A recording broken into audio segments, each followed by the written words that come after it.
Benoît XVI dit, avec Acte 14, c'est là qu'on a, Acte 14, verset 27, on a l'image de la foi comme une porte. Donc, Benoît XVI dit, je regarde la foi comme une porte. La foi est porte parce que, dit-il, elle introduit à la vie de communion avec Dieu. Bien, ça, il faudra s'en rappeler parce qu'il y a une autre image que Benoît XVI a utilisée tout son pontificat, la rencontre, l'amitié avec Dieu, la foi vue comme cela. Alors ici, elle est porte parce qu'elle introduit à la vie de communion avec Dieu. Comme si l'important, c'est la communion avec Dieu.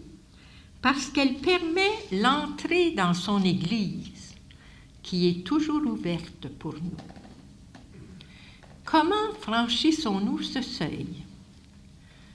C'est toujours dans son texte. Nous le franchissons quand la parole de Dieu est annoncée et que le cœur se laisse modeler par la grâce qui transforme. L'autre question qui semble se poser, à quoi nous engage le passage par cette porte, la porte de la foi? Traverser cette porte, puis je cite la lettre Porta Fidei, traverser cette porte implique de s'engager sur un chemin qui dure toute la vie. Alors, voyez-vous, c'est l'idée de la vie de foi comme un chemin. Donc, quelque chose qu'on ne règle pas rapidement. Il commence par le baptême, puis là, il renvoie au texte de Romains, chapitre 6, par lequel nous pouvons appeler Dieu du nom de Père. Et s'achève par le passage de la mort à la vie éternelle, du baptême à la mort, au passage de la mort à la vie éternelle, fruit de la résurrection du Seigneur Jésus, qui, par le don de l'Esprit Saint, a voulu associer à sa gloire elle-même tous ceux qui croient en lui.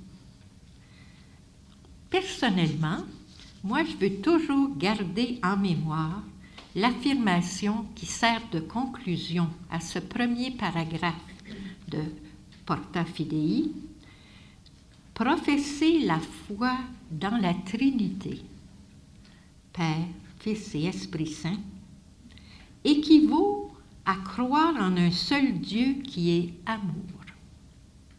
Le Père, qui dans la plénitude des temps a envoyé son Fils pour notre salut, amour.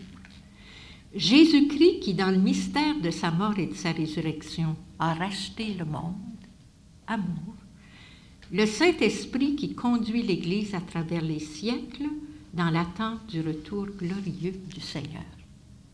Alors c'est un peu dans cette, on pourrait dire, dans ce contexte-là qu'on parle de la foi comme une porte.